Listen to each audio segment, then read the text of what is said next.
Okay, we're looking at two friends who get part-time jobs and a weekly allowance. And I see the word per in this equation. So usually when there's per and there's two equations, I need to do something x plus something, y equals something x plus something. Now, the trick here, it says Jackie makes $15 per. So the $15 per week, that's actually the constant. Even though it says per, that's the allowance, and that's a constant no matter what. And then hours would be 950. I would multiply 950 times the hours. Ella's $12 allowance is the constant, and then I'm going to multiply 1025 by the hours. So since these are both in y equals form, it would be easy to use the calculator for these. So I type both of these into y equals, and I'm going to do zoom 6 to see if I can see where the lines intersect. So I'm going to do second calc 5 as the intersection and press enter 3 times to see if it gives me the intersection. And it does give me the intersection of 453. So I need to decide after how many hours. And then this one said, what amount would they make? Okay, so we need to figure out which is the answer to which question. And so this one would be the 4 hours, and this one would be the $53 because I'm multiplying x to get the hours. And remember, time is usually x. And then if you plug in x, you would get the $53. Number 26, your dog is 4 years older than your cat. So I hear that and I think this is a substitution type problem. And together their ages add up to 26. So the two things I do not know the dog's age, and I do not know the cat's age. Those are the two things that I do not know, so I need two equations. The first one I'm going to translate. Your dog is, D equals 4 years older, means I'm going to add 4 to the cat's age. Together, their ages add up to 26, so I can add this age plus this age to get 26. So the reason I call this a substitution type problem is because it would be simple to use substitution. I could substitute that in for D, and then I get C plus 4 and plus C equals 26. That's 2C plus 4 equals to 26. Okay, so if you do that, if you solve the rest of it, you're going to get that this cat is 11, and then the dog is 4 years more than that, which would mean the dog is 15. Next, we're talking about consecutive integer problems. What three consecutive odd integers have a sum of 57? So what does consecutive mean? Consecutive means they are in a row. So consecutive odd integers might be like something like 17, 19, 21, or 5, 7, and 9. Those are consecutive odd integers. If they have a sum of 57, that means I add the first and the second and the third together to get 57. Well, if I have one equation and I have three things I don't know, if I have three things I don't know, then really I would need three equations to be able to solve that. And I don't have three equations, so what I'm going to need to do is put this all in terms of one letter.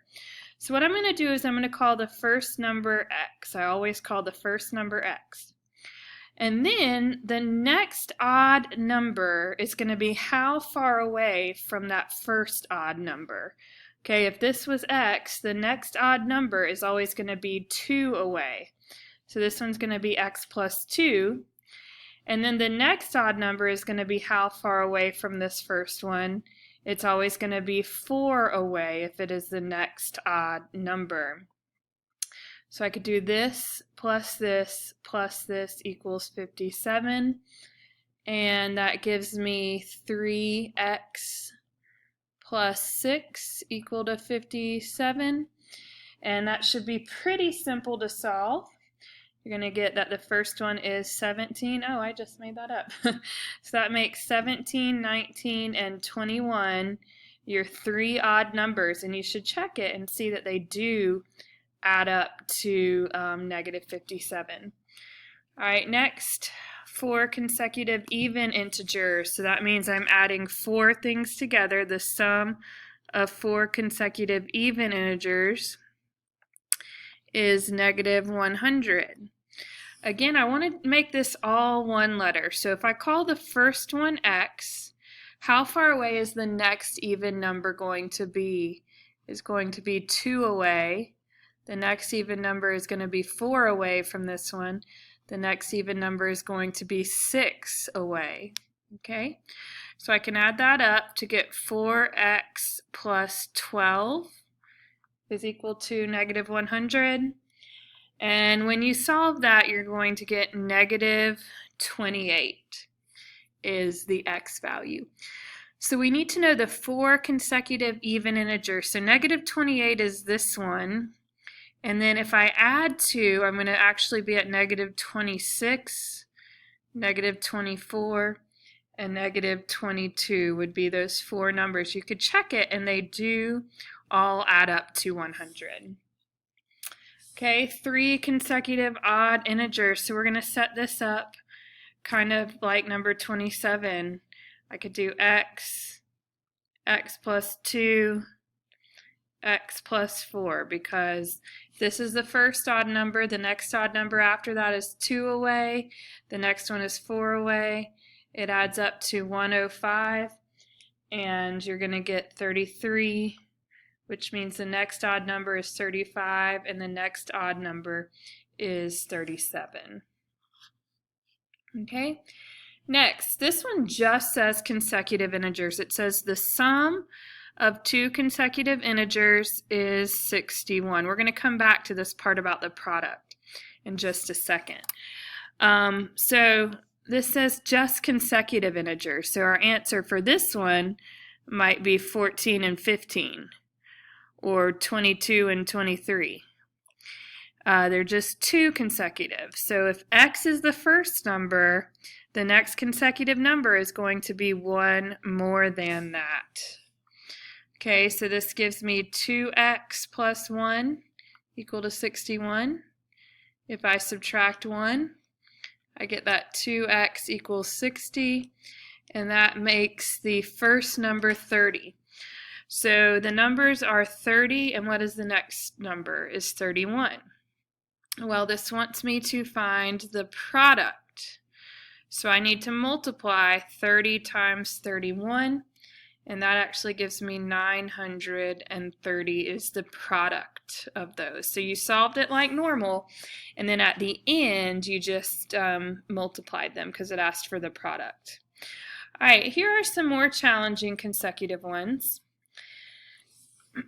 So it says the greater, so I'm going to write the greater of 2 consecutive even integers is 6 less than, that means I'm taking 6 away from, 3 times the lesser.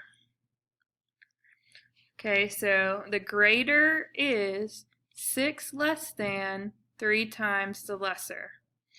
So if I've got 2 consecutive even integers, I'm going to have a lesser and a greater, or a smaller and a larger. And so if this one is x, how do I get to the next consecutive even integer? The next even integer would be 2 away from whatever this even number is. So I need to plug in x for the lesser. I need to plug in x plus 2 for the greater. Okay, so I've got x plus 2 is equal to 3x minus 6.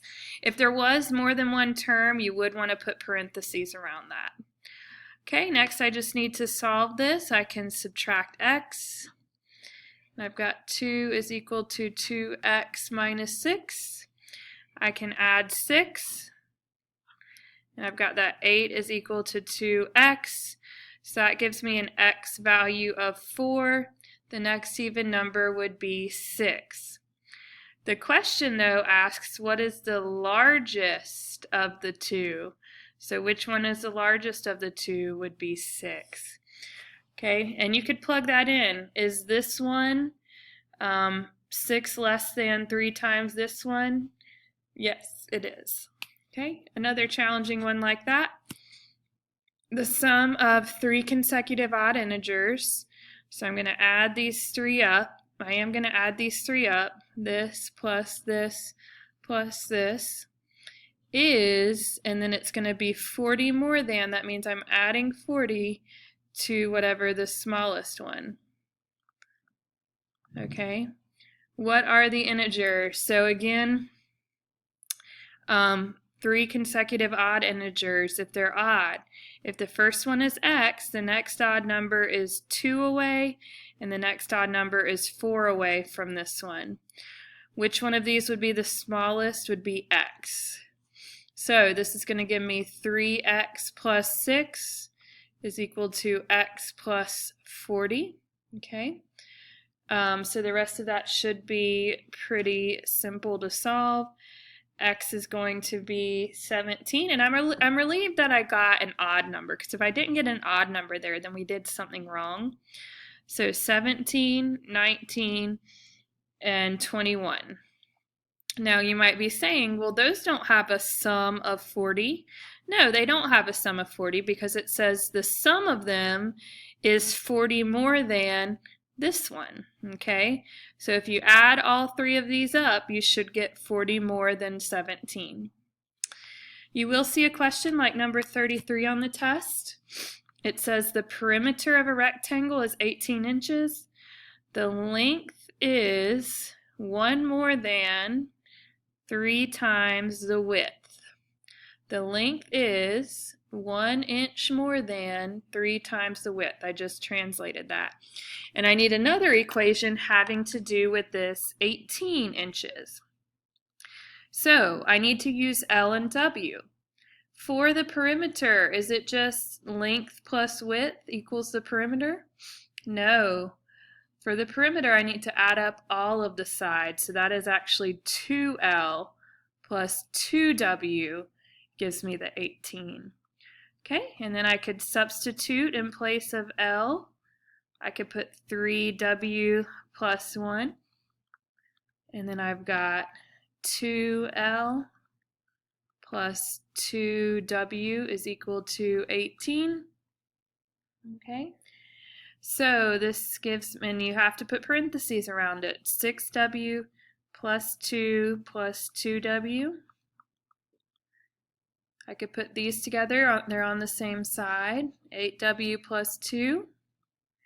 I can subtract 2. I have 8W is equal to 16. And if I divide by 8, whoops, I'm getting ahead of myself. If I divide by 8, I get that the width is 2. And then I need to find the length. I know that the length is 3 times the width plus 1. So that would mean that the length is 7. So 2 by 7 would be the dimensions.